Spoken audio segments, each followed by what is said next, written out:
Hi everyone, just another short video of this time I'm going to do the sump gasket, but how I got to do the sump gasket, well, I was looking at something else. I had a knock on the front and I checked out some suspension things, but it wasn't that, and I actually found that whether or not the previous owner left the bolt out or it's fell out, the actual cooling fan here, this big fan, was actually, I could actually pull this up almost out of there's two lever brackets at the bottom that just they slot into, and then it's just held by the bolt at the top.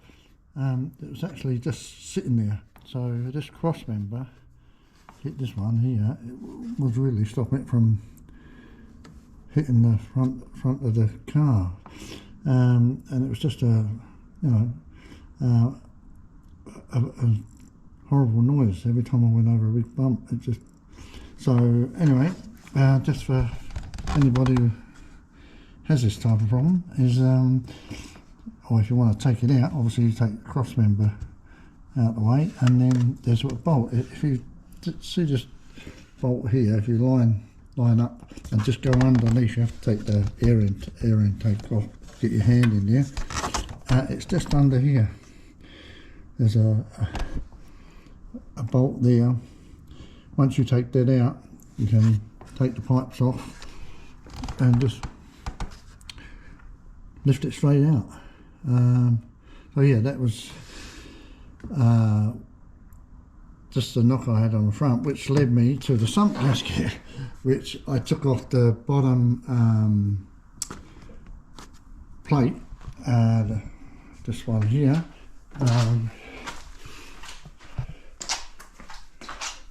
Took off the bottom to inspect, the noise, and I obviously found that I could lift up that fan. But while I was under there, I saw that the sump gasket was starting to leak. So now I have taken it off, and the old gasket, it doesn't look that bad actually, but anyway, I'm going to replace it. Just like all Jaguar parts, there's Robin Hood and there's Robin Bastards. $250 for a gasket for this. Unbelievable. Anyway, I'm going to change it.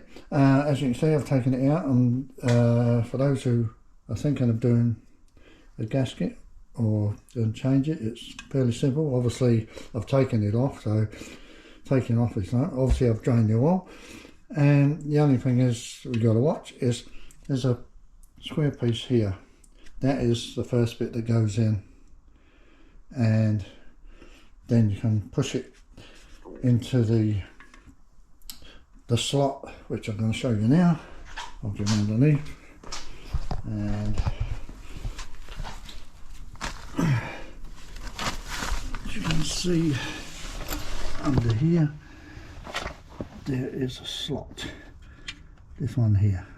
So that goes in first, and then you will push it all the way around the sump, and then you will put the pan back up. I've obviously got the filter off because I'm changing the oil and filter while I'm at it.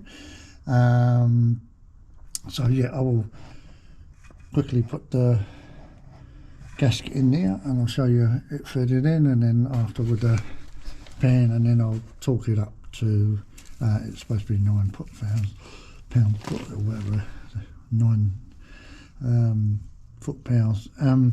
So yeah, I will get back to you in a sec.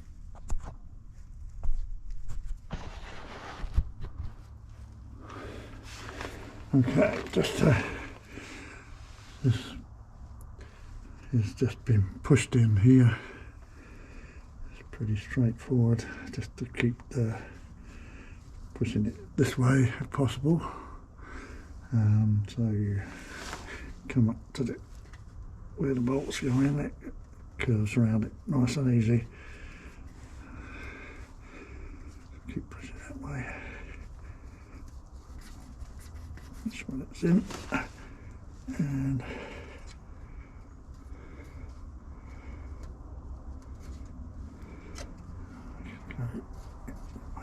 that way.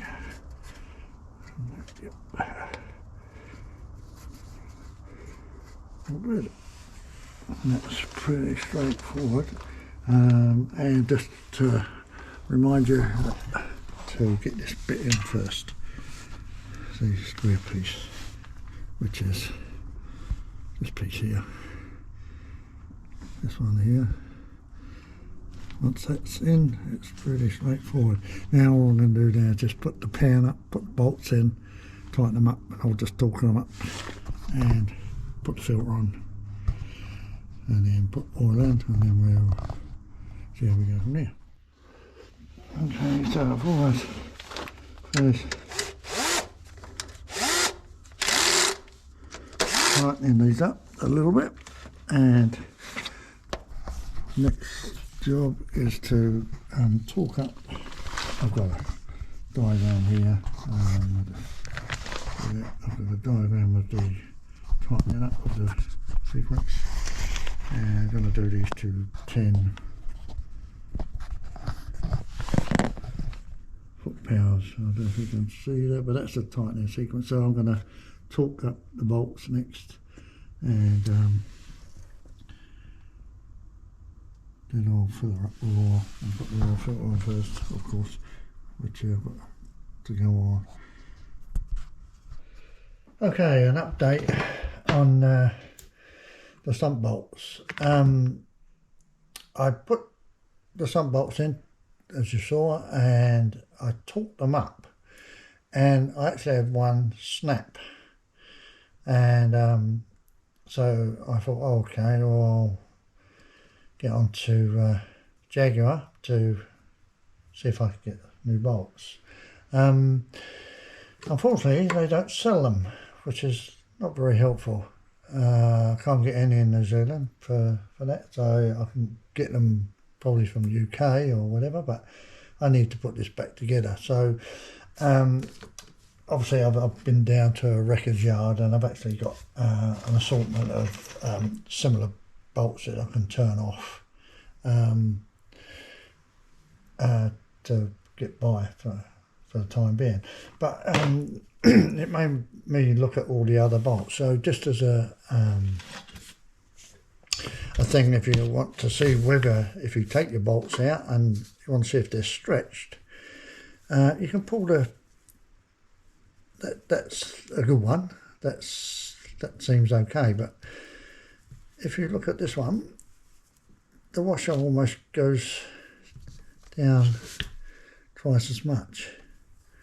And when you really look at it, I don't think you'll see it on the camera so much, but if you look at it, it's actually, you can actually see it's got thinner on the thread.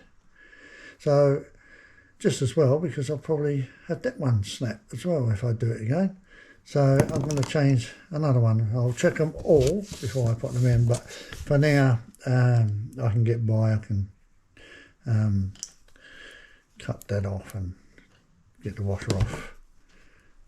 I'll just I've got a lathe here, so I can just turn the centre out a little bit if it, just to fit it over, because then they're supposed to be well, they're machined up and they're put on after. So okay, so that was the update of that, and I'm just going to do these first, and then I'll get back to the actual, hopefully back to the actual video. And now I've got a stand for my camera, so I'm not picking it up and putting it down all the time. So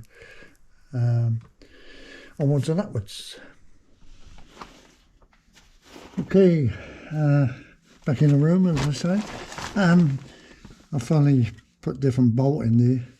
It's got a different head on it, but it's got the same washer and whatever, and they're all torqued up to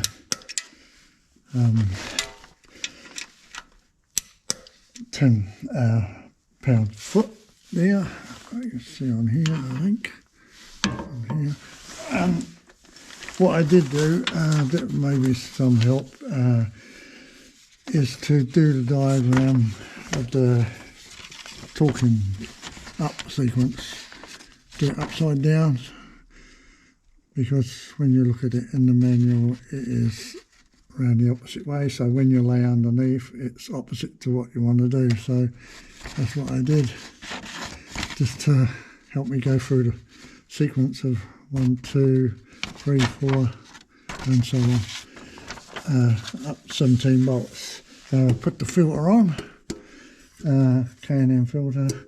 Now I'm just going to fill her up with oil, and then I'll start her up and see if we're all good for leaks. I'll just stop that for a minute.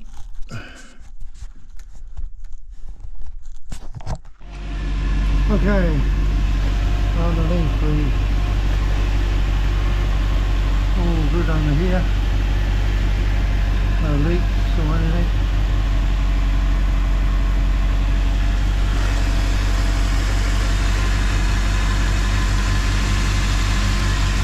Very good. I will take it down the road and I will just check it one more time. It's on the safe side, but all looks good. So I hope this is of some help to people. Alright, just a footnote, this is just the number of the sump gasket if ever you need it. And this one here, if you need sump bolts, if you can get them. Yeah, so hope this helps. Cheers.